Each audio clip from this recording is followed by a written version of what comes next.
Ассалаумағалейкум ағайындар. Міне өзіміздің жуалының қызғалдақтары.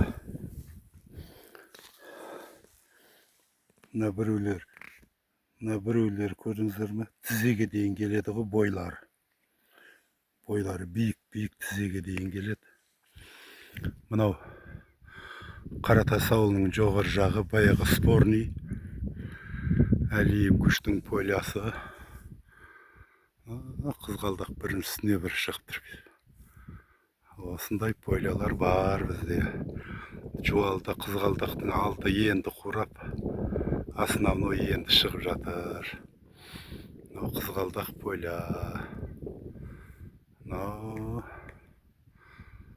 бүйтіп түсіріп қояйық.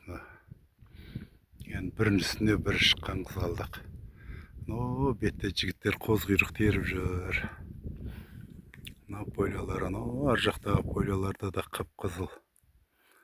Мына жерде қызғалдағы бар, сарғалдағы бар. Қалың өскен ғой. Егіп қойған сияқты ғой. Баяғы Чапаев. Алшынбек көкем құсап, өзімде де бір түсіріп қойыншы. Түсті ма, түспеді ма әйтеуір. Соларға келген тұрмыз ғой.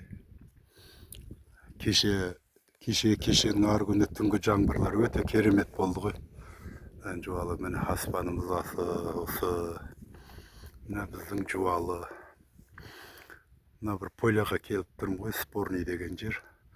Баяғы Тапының бұлағы дейді, Тап атамыздың бұлағы. Ары Қаратау.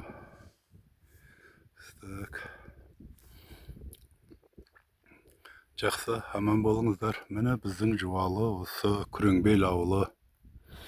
Қаратас ауылының жақын жерде тұр, 2 километр жерде.